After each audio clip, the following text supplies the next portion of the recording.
பார்வதியும் சிவனாரும் மிதிச்ச மலை, இங்கு பாம்பாட்டி சித்தர் வந்து வசிச்ச மலை, முக்தி பீர முனிவர் எல்லாம் சுற்றிய மலை, இத்தனைக்கும் இந்த மலை ஏழைக்குத்தான் சொந்த மலை, இத்தனைக்கும் இந்த மலை ஏழைக்குத்தான் சொந்த மலை.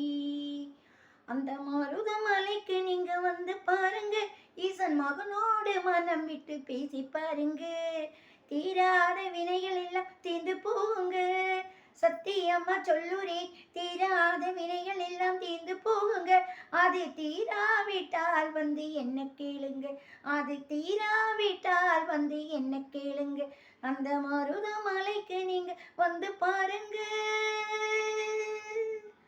மருதமலை முருகனுக்கு அரோகரா.